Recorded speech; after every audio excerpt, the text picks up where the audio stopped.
there's nothing like cracking that cellophane and pulling that record out. It just smells great.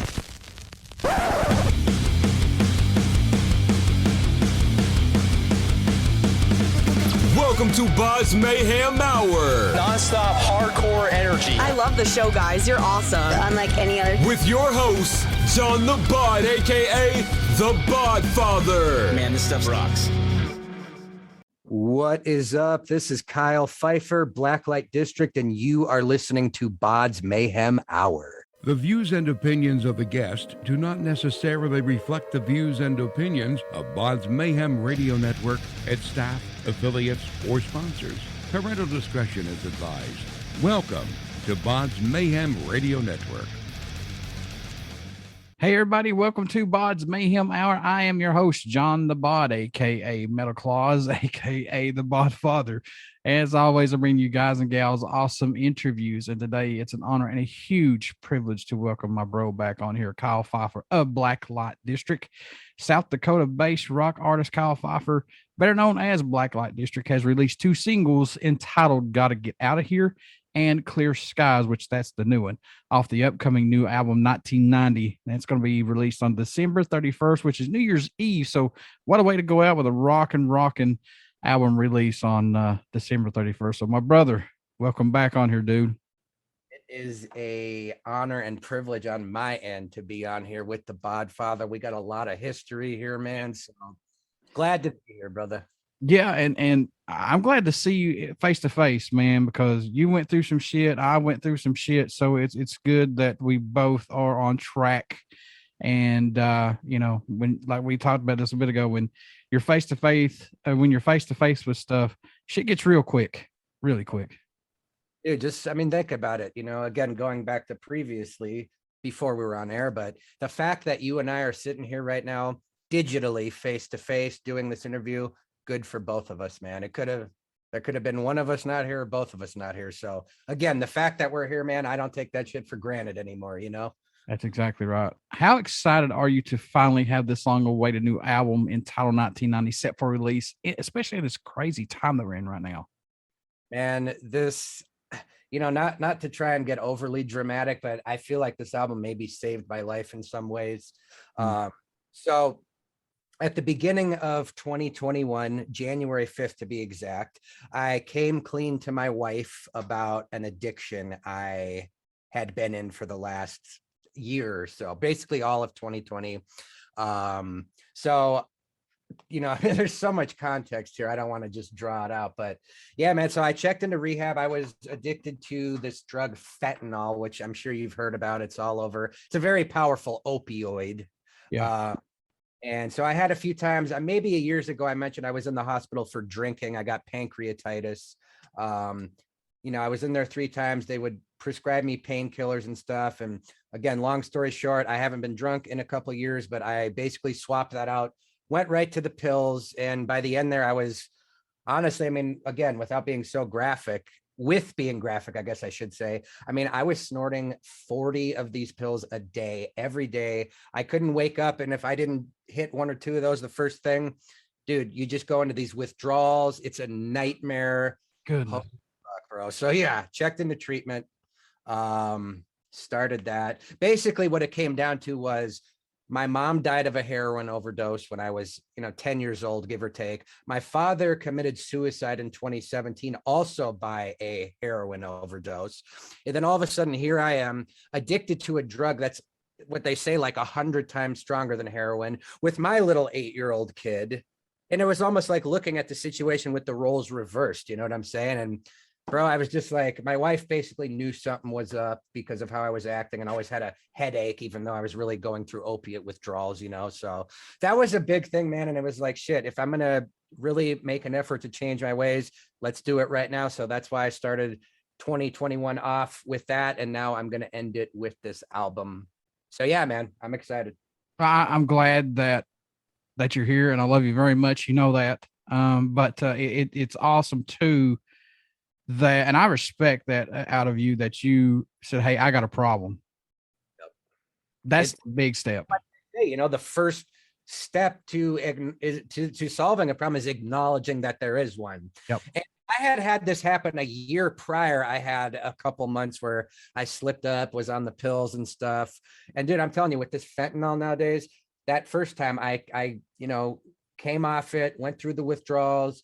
But dude, 80 days later, and this is no bullshit, 80 days, I still like never got my energy back. Like things were just off even after months and months. And it was just like, man, like now I get why people are so hooked. Because like you think, oh, like when you start getting the physical dependence part, like it's just a whole different world. So yeah, man, I had to make a lot of changes. Going to treatment was a good thing. It really, and then again, so that was 30, 40 days. Come home, I'm doing outpatient treatment, therapies, counseling, because again, it's not just like back in the day with the 12 steps and stuff that, it's like real, like dual diagnosis. So it's the drug addiction, and then they want to know what caused it, the mental health aspect. I mean, they go to the core of all your shit, And it's crazy how you think that opioids are the top number one drugs now, instead of like heroin, cocaine, all this other stuff back in the day. Yeah, man. I mean, really now, no joke. I mean, it's easier to go find these, like, well, I call them, they're pressed pills. So basically the whole way I got into this was that I was trying to buy some oxycodone from this friend of mine. And he, we met somewhere and he showed me these little pills. They look exactly like a regular doctor, like a pharmaceutical pill, markings, everything. But he's like, oh, you got to be really careful, be really careful. And he kept stressing that. And I was just like, I don't get what's so different this time. We here and there, go home, do some research, found out that these are, basically the cartel, one of the cartels in Mexico. They press these pills and they ship them up hundreds of thousands at a time. And yeah, man, fentanyl is almost like the easiest thing to find, bro. It's crazy, man. Fucking crazy. I know bands write all the time, and I know you're writing all the time. Looking back, when you started this process, did you think that this album would possibly be your new voice, your redemption, your saving grace, as other bands do for other people, man? I thought about that a little bit, but at the time, so we got to keep in mind here too, like, so in the treatment center, I had my acoustic guitar shipped and stuff about a week or two in. And, finally, the first few weeks, it's rough, obviously. I mean, you're shaking, twitching, just everything hurts, basically. So I start, jamming some guitar. I just had a little notebook because you obviously can't be on your phone. I mean, when you're in treatment, like you're exiled from the outside world, Yeah. And so for me to literally, have an old, like an acoustic guitar and an actual notepad reminded me of being like a teenager, like writing your first music, and that's, I don't know if you've heard some of my stuff in the last few years. I went really hip hop and pop and a lot of that kind of elements in the music, but man, getting sober again, tackling these core issues of, my childhood trauma, my whatever that causes all this, it really brought me back to like a good, like middle ground, so to speak. So man, I started just coming up with little things. And before you know it, I had 6-7 songs written from scratch, just on a guitar and a pad of paper. And there was just something really like organic about that, compared to how nowadays it would be starting with a MIDI keyboard and pulling up all the different synth sounds and this and that. Felt old school. It felt real. That was kind of when it was like, dude, I am a rock guy. Like, this is what I do. Let's make the best fucking rock album we can. I called up my old producer, Brett Hessla, who did my first album, songs like With Me Now, Take Me to the Grave, that were successful. Went to Nashville. We nailed this whole album out in 2 weeks, man. And you got to believe that this is important for me, for sure. So were these songs, Kyle, written before the rehab stint, or were these all brand new songs? That's a great question. So a majority, I would say a good 90% of the material is brand new, in the spot from, writing in January, February, all the writing I did at home. So I broke my hip too. We'll get into that in a second here. So I saw that. So that was kind of the other thing, like just to stay in timeline here. So, again, out of treatment, counseling, therapy, a lot of writing and things like that. I go out, my son, he's 8, like I mentioned, he has just a little push scooter. My wife got a pair of rollerblades last year. And I was like, shit, I haven't rollerbladed since I was a kid. So I got a pair. So me and my son, we just go outside and just simple shit, nothing crazy. I mean, we're just riding. I just happened to fall just right this one day, dude. Like I was prepared, like, a split second before, you're going to fall. But it's like, I know, I figured it'd be like, road rash and it's going to be a bad fall. But dude, I fell right on my knee, let out like an agonizing scream. And all these neighbors came out because they're like, oh my God, we heard you. Dude, crazy. So the ambulance gets there oh my God. I mean, I could go on and on, but so I get in the ambulance and I'm like, listen, I'm at the time I was like 5 months sober off opiates, blah, blah, blah, just because I was keeping that, but the pain was so bad. They were like, look, if you're okay with it, we're going to use opiates. And at the time it was like, whatever, like, that's fine because the pain is just, oh man, like, I can't even explain it, So because I'm also on a medication that I started from treatment, which is kind of like an opiate blocker so that I can't like get high basically. And so because of that, they had to use fentanyl to try and override my medication. So they would give me a shot in the ambulance, felt nothing, no pain relief is what I mean. Mm-hmm. Second, okay, so get in there. Finally at night, the nurse comes in to give me a shot. They end up overdosing me on the fentanyl in the hospital. Bro, I swear to you, I wake up. All of a sudden, there's like 10 doctors around me, like, sir, are you okay? Are you okay? They're doing like external heart massage. And again, I'm just coming to, I had no clue what was going on. Completely forgot I had a broken hip. Like, I was just like, they're like, we had to Narcan you. And I was like, what the fuck? Like, I was like, did I relapse in here? Like, I had no clue, Yeah. But just an example, man. So yeah, it's been a crazy year, bro. Oh, I know that. I know that experience all too well when they tell you, oh, we gave you too strong of antibiotics and now your kidneys are screwed up. I'm like, what? Shit. What do you mean? Why do you just give me just general antibiotics besides give me the strong shit? I mean, well, again, you feel like it's almost like, at least in my opinion, it's like, fuck, you're in a hospital, you got doctors. How could anything go wrong? Only overdose I've ever had was in the hospital, There you go. It's like my mom said, she was really upset. She's like, you go in for one thing, you come out 2 or 3 other things. She's like, what the hell? It's not like, it's like a fast food restaurant. You order this and you get 2 or 3 things that are different that you didn't want. Right. Yeah, no shit, man. But horrible. But again, bro, those 2 events, the rehab and getting sober and then breaking my hip, because with the hip, again, I'm forced in the recliner for 3 months. So what can I do besides sit on my phone and watch TV? Is play acoustic guitar. So again, all of that, I feel like, again, these 2 things specifically led to this album being made, which I actually have right here. First CD I've done in many years. But yeah, man, it's exciting. I feel like it's about as real as it can get for me. I laid it out all the line. Again, I have to shout out Brett Hessler for being a hell of a producer and really getting the music out of me. So I'm going to send you a copy though, man. Yeah, I want a Blacklite District poster to hang on my wall back here. Dude, hell, I actually have, I have 2 of them here. I ordered, they're huge though. I mean, like 3 feet by 2 feet. And of course the new merchandise, killing it. You know what I'm saying? But yeah, man. Hell yeah. So would you say, and I know you wrote some heavy stuff, rock genre, stuff like that, but would you say this is more to your, I don't know, heavier sort of roots or going back to your roots? Absolutely. Yeah, that was kind of the thing. The last, few albums I've done, really, I have 2 albums. This will be the 3rd one. The 2 albums before are really a mixture of like 4 or 5 albums, like bulked into 2 releases, Yeah, that's what I loved about this project, was it was going in the studio and not thinking, oh, like, how much more hip hop sound can we get in here so it can have mainstream potential? How much less guitar can we do so it could be a pop hit? You know what I'm saying? It was like, dude, fuck that. Like, let's go in here with the guitars, with the heavy music, not caring about commercial performance. Let's just make something as epic as we can. And that's literally what we did.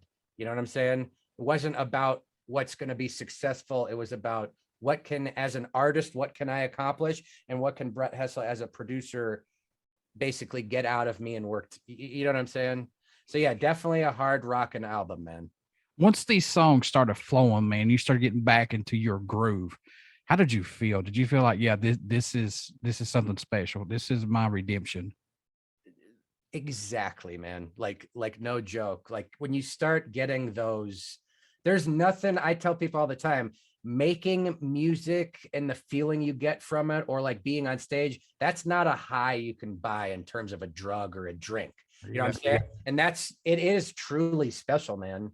And again, once these songs, like you said, they start flowing, we started nailing it out. We tracked 10 songs in 11 days, bro. That's solid work, you know?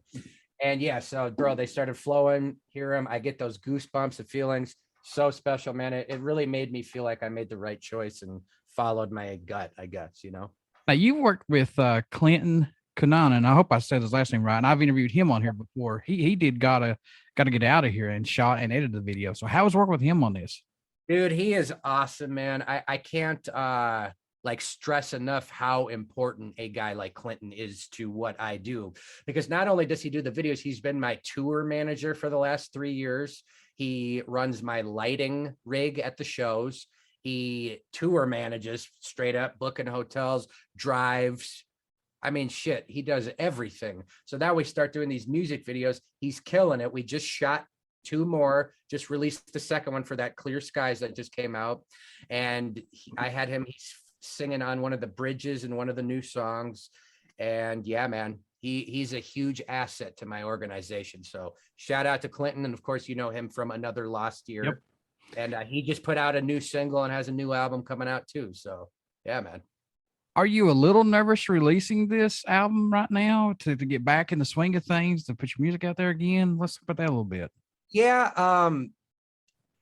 You know, it's kind of it's a common knowledge question to ask me something like that, because again, of the styles of the hip hop stuff, you know, when I was in with Brett and we were making this, there's a song in particular on this album called Preach to the Choir. And it's like metal. I mean, literally metal, double bass, heavy. I remember sitting there listening to the track, not without the vocals, just the music we finished. And I was like, damn, bro, this is like heavy, like real heavy. And for a minute, it really got me nervous for a second, because it was like, I hadn't been in that heavy world for a while. And yeah, you start kind of, I think what you're asking here is like the nervous. So yeah, for sure. It's like, how are people going to take to this? Is this too over the top? You know what I'm saying? But again, once the first song, Gotta Get Out of Here, came out, which is fairly heavy in its own right, just again, the reaction from the fan base, man, always lets me know I'm making the right move. Because at the end of the day, at least with my fan base, it's always been about a great song and not so much about what genre or style is it versus just being good music, you know? Man, I'm going to tell you this straight up. Tracy let me listen to this. I got to preview this album. Oh, no shit. Okay. And, you know, there's peaks and valleys on here, and I like that. I've always told you that. I like an album that can go here, then take you up to somewhere else and just pick you up. I mean, this album does it. And Preaching to the Choir, I absolutely love that song. And I'm not saying it just because you just said it, but that's one song that I had marked on here to talk to you about. Oh, no shit. Yeah, Dude. Seriously. And I can even show you my notepad I've got here. It's even. Dude, I believe it, man. I believe it. It's Awesome. I like that, because that's, for me, for a metal guy, that's you. Dude, hell yeah. And I don't mean that in any disrespect whatsoever. I just mean that is fucking phenomenal, dude. You knocked it out of the ballpark on that one. Dude, I didn't know you had the album, so I'm happy, bro. That's awesome, man. Yeah. Dude, yes. It is. I'm telling you, folks, when this drops, you need to pick this up, because I've said this a lot. You won't be disappointed in this album. And Dude, from the Bodfather here himself. So yeah. And I tell it like it is. I mean, this is a good fucking album, man. You coming back. This is your anthem, dude. You think so? Yeah. Dude, hell yeah, bro. And again, you know, like, again, before we talk about both of us going through the shit we've each individually gone through, knowing the different ways that both of our situations could have went, I'm just beyond grateful again that you and I can be sitting here talking about this. Dude, it's, man, we've probably talked about this before, but you know, you don't quit, you don't stop, you keep the hustle up. I've seen you grow. Dude, I've been growing. And again, sometimes I'm sure it can feel like, fuck, are we ever going to get there? Like we go, but man, people that the last ones standing are going to be the ones at the top of the mountain, bro. We might be here, like we talked about, 10, 20 years from now, still doing the same shit, bro. Yeah. I've been doing this for 11 years, and I interview locals and nationals. It does not matter. I don't put any bands in front of anybody. They're all the same to me. Yep. And there needs to be more like that, man. That's why I love when Tracy brought this up, and Tom, shout out Tag Publicity. Yeah. He's like, of course I want to do it. Like, because we haven't talked for a while. So every time I see you come up, man, it's always one of my favorite interviews just because I respect you so much as a person and your whole organization here. So I appreciate that. That means a lot because I've been through a lot of shit here lately. So to hear that where you at again, man? Like, where do you live? What state? I'm in Kentucky. Kentucky. Okay. For sure. I'm got a bunch of tours I'm looking at right now and dates for the new year. So I'm hoping we can fucking hang out or meet up at a show like in the new year sometime, you know? Yeah, that's for sure. I'll be there for sure. Yeah, man. What's impressed you or excited you the most overall about making this album, if anything? Is there anything about that sticks out the most for you, or is it just the overall process of it and how it came together? I mean, there's definitely that, of course. Just anytime making an album or new music is always exciting. I mean, it's again something I don't take for granted, you know. But I think really, kind of like I mentioned a few minutes ago, not caring so much about the commercial aspect and just making what I think are great songs, you know. To me, that was the most like enjoyable part because, you know, the pressure's off. It's like, dude, let's be real. Let's make what's inside here instead of what you see on the charts, you know. To me, that was the biggest difference because I'm guilty, just like I'm sure a lot of other artists. I mean, I've made songs with specifically like, oh, I want a hit. It has to fit this. It has to sound this way. It has to have this vibe. Turn the guitars down, turn the rap bass up. You know what I'm saying? And I don't want to be not authentic. You know, I think to sum that question up, I think it's the most authentic album I've ever made, at least in my opinion, you know. Any tracks standing out more to you than any right now on it? I know these are your babies. I don't much change every time you listen to it, but are there any that stand out for you personally, man? Someone Was Out There, track number 3. And that's because that was one that Brett Hessa and I basically wrote from the ground up in one day. From the morning, we came up with a bass line. We did the drums, we did the guitars, we did some electronic shit, took the song home for the night, wrote some melodies and lyrics, came back in the next day. So within literally like a 9-hour process, the song was from written to done. And to me, it's just it's the sound. Like that's my sound, I feel like. Song like Clear Skies that just came out, track number 2, about the death of my mother and father, and how your perspective can change over time. Preach to the Choir. I could go through every song here, but I'd say Clear Skies and Someone Was Out There are my kind of special ones. And then we mentioned Preach to the Choir. My Uncle Dean actually does the guitar solo on that. The song Room 23. My cousin came into the studio and co-wrote the lyrics and sang the harmonies. Brett did a guitar solo on Gotta Get Outta Here. Like I mentioned, Clinton did a verse on a song called Back Into Darkness. So, and this is great. It kind of leads into the whole reason why I called this album 1990. Again, from the drug standpoint, this was kind of like a reset, a restart, sobriety. But 1990, going through my history musically, bringing in influences, my uncle, bringing in my cousin who I used to write music with, working with Clinton, bringing it all into one starting point. You know what I'm saying? Like to me, no matter what music I've put out before, to me, this feels like the starting point and is a great base for what I think this decade's going to be for my music. Yeah. Oh yeah. And I've listened to all your other stuff, but man, this one right here, just like you got Blacklite, you got Blacklite District, this side, and then you've got Blacklite District over here. Right. It's like you said, it's like a reset, but yeah, man, you sound more, your lyrics are got so much conviction in it. So much conviction in your voice when you're singing these songs. That's what I like about the most too. So, and a lot less auto-tune this time. Yep. I don't know if it's noticeable, but see, it's crazy because to me, again, most of the time I'm in here editing, doing the vocal tuning, all this kind of stuff. To me, it was very subtle, but other people, I say, oh, the auto-tune. So then when I did this album and then I go back and listen, it's like, wow, now I kind of see, to me, I like to use auto-tune stuff as an effect. And obviously it's huge. Like pop and rap, like that's the thing to do. So there's me again trying to bring in mainstream aspects because I'm, you know what I'm saying? Yeah. But really, I was like, dude, let's keep it as raw as we possibly can. And I hope that shows at least vocally on this album, you know? So were there any tracks that didn't make this album, Kyle, that we could see on an upcoming EP down the road or a part 2 album of this possibly? Yeah, there was, you know, typically a lot of artists will write, you know, 15, 20 songs and then pick the best however many. There was only one song that didn't make it onto this that I did a demo of before I went into the studio. So basically right now it's a little preliminary, but this album comes out, you know, again on the 31st of December.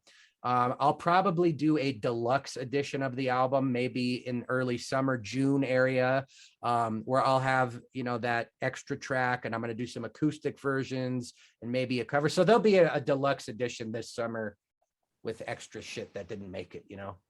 So was there a track that you were working on that totally ended up sounding different than it was in 10 and 2 when it was brought to the table, man? Oh yeah. And so track number 5 is called Room 23.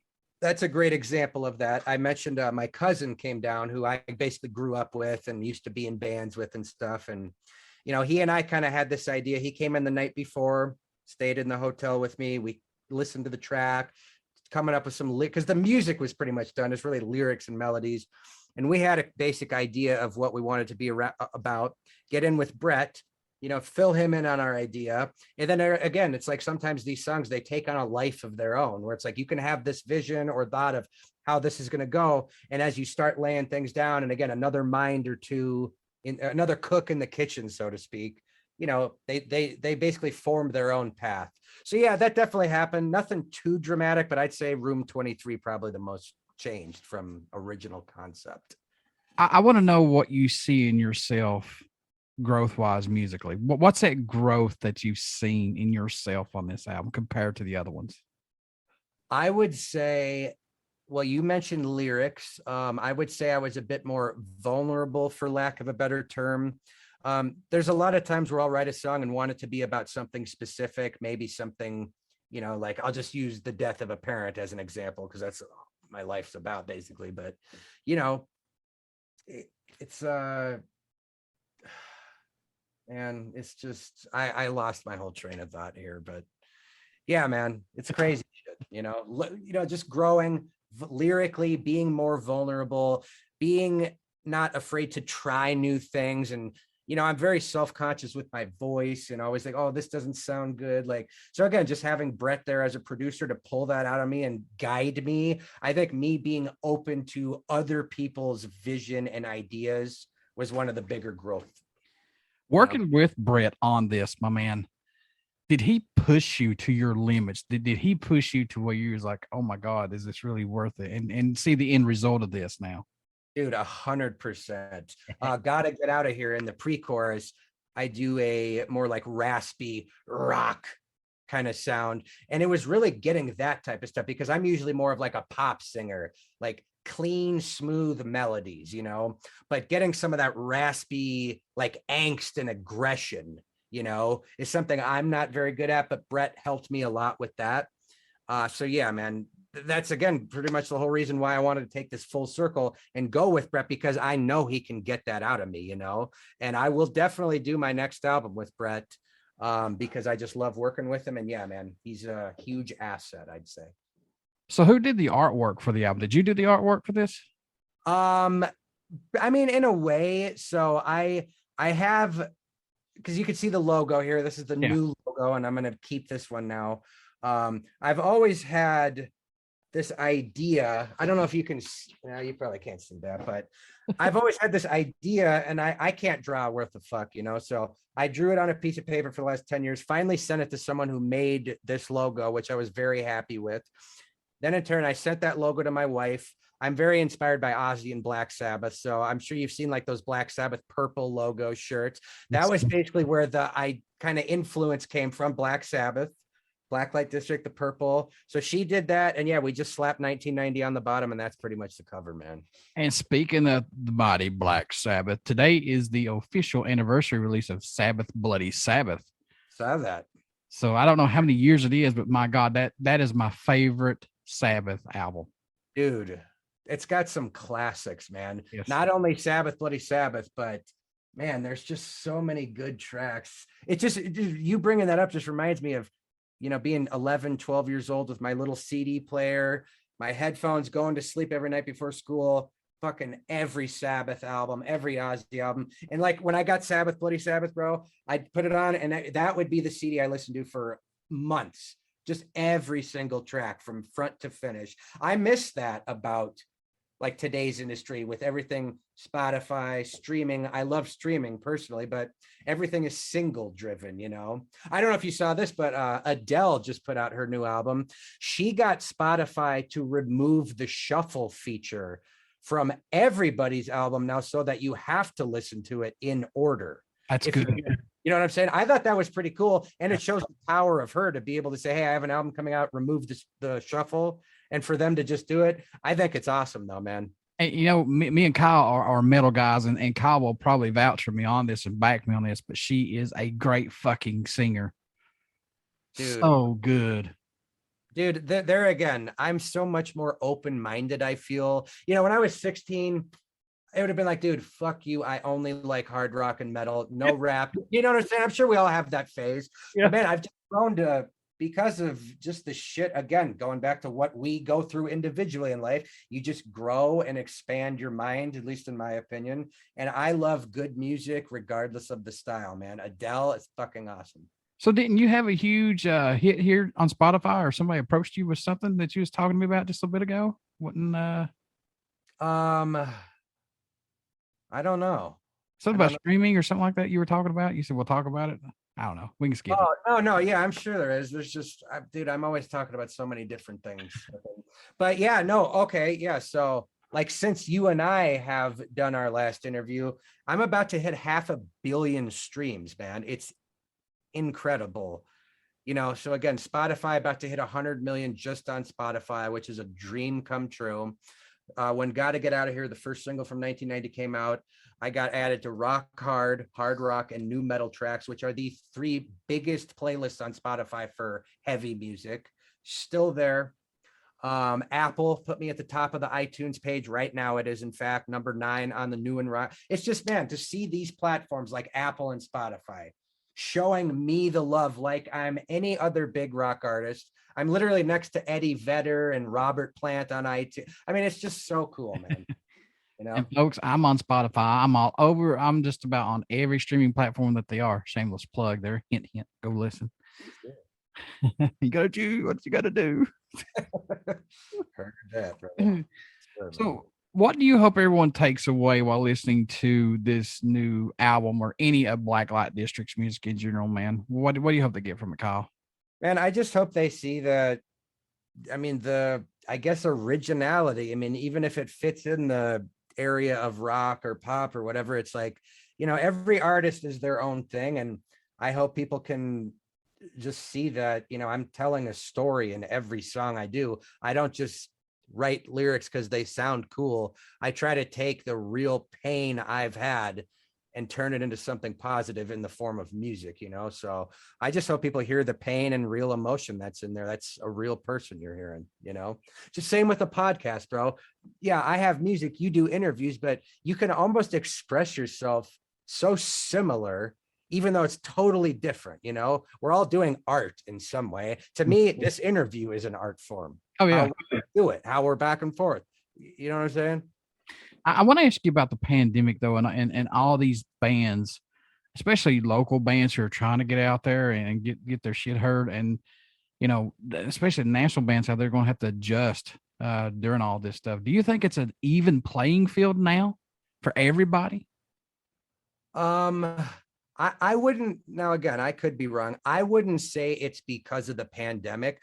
I think platforms like Spotify and Apple have made it more of an even playing field in terms of getting your music out there, because we all have access to the same platform. I use Taylor Swift as an example. She's on Spotify. My new album's going to be on Spotify. So all those people and her millions and millions of listeners, just as an example, they're all there.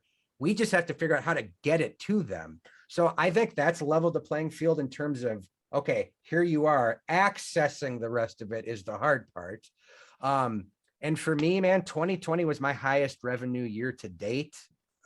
Aside from this year, I'm sure will be bigger. But again, because of all the stuff I do in the Minecraft world and anime and YouTube, and now because of all that, because of my Spotify and Apple audiences becoming massive, it's almost like I make more money sitting at home on my couch than I do going out on tour. So it changed it for me. And I know that's not the case for everybody. Typically, people are hurting and not doing good because they're not able to be on the road, and my heart goes out to them. But my brand is not based around the touring. It's almost old school. Back in the day, you made all your money off the records, you know, whereas now with the streaming, artists are, some of them at least, are back to making big money off the recorded music itself. But I am going to be on the road a lot in 2022. And dude, the pandemic has definitely hit everyone different, but for me, it was a good year. I gotta know, man. I know you have a lot of music that you still listen to, and I know I do myself, but do you still have a go-to album, Kyle, that you have to listen to? You find yourself gravitating back to listen to at least, once a week or a couple months down the road. You have to have that album. No More Tears from Ozzy, man. Oh, wow. It was the first album that got me into this obsession. That's 20 years later, still going. When my mom passed away, my uncle played me the song No More Tears just casually, a year or so later. I remember hearing his voice and that song for the first time. I had him play it again, and literally it started an obsession. Like I said, that's 20 plus years later. I'm still here doing it. So yeah, I always go back to No More Tears, man. That's like my fucking bass, And speaking of bass, if that bass line don't hit you when you listen to it, there's something wrong with you. Dude, I gotta bust it out since we're right here. Yeah, man, such a classic. I was gonna get you to sing one of your songs on here if you wanted to, but that's totally up to you. You know what I've been doing, man? It's crazy because you remember the what was it? The guy from Nickelback, they did that Spider-Man soundtrack like 20 years ago. Yeah. Hero. I heard that the other day and I was like, holy shit. I remember I used to hear that all the time and I was so annoyed with it back in the day, It's actually a really good song, man. He does the someone told me love would all save us. You know what I'm saying? Like some of that shit, man. So cool. I tell you what, bro, next time I'll do a performance if you want. I'm not prepared today. But... Axel's not ready, guys. Okay. He needs to. No, I would love to sometime, for real. Folks, you want to get out and pick up my bros' new album called 1990 that comes out New Year's Eve, December 31st. You want to get out and pick this up. Trust me, you won't be disappointed, and pick up all their other stuff too. So Kyle, my man, how could folks stay in touch with you, get this album, all your other stuff, keep in touch with you, just to say hello to you, man? How can they do that? Well, if you want to get the new album, I am selling pre-orders, signed copies. You can see I've been practicing here. But yes, only signed copies for the pre-order. So go to blacklightdistrict.net if you want the CD. Other than that, if you want to keep in touch with me, I'm at Blacklite District on all the social media networks, platforms, Facebook, Instagram, at official BLD on Twitter. And yeah, man, hit me on Spotify and YouTube and all the normal places. And I am looking forward to seeing everybody in 2022. Before I let you go, as always, would you care to do a promo for my show? Of course, man. What is up? This is Kyle Pfeiffer, Blacklite District, and you are listening to BODS Mayhem Hour. Everybody stick around. We got some great stuff coming up, and you only hear these interviews right here on BODS Mayhem Hour. Get out and check out our Facebook page. It has our podcast link and our YouTube link. And please, folks, subscribe to the YouTube link because we got a lot of great stuff coming down the pipe and you don't want to miss out on. Get out and pick up Blacklite District's new album that comes out New Year's Eve entitled 1990. Also, check out their singles right now, Gotta Get Outta Here and Clear Skies. And trust me, folks, you won't be disappointed. So, Kyle, my man, love you as always, my bro, and keep your head up and stay safe. Keep okay. Much love back to you, brother. I love the show. You know this, longtime fan. I love our history, and I think we got a lot more great content to come. So shout out to you, my brother. Thank you, my friend.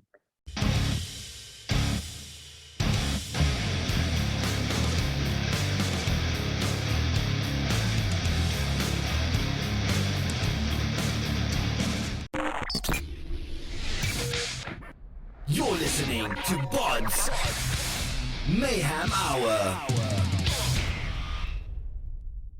Follow us on Facebook, Twitter, and Instagram.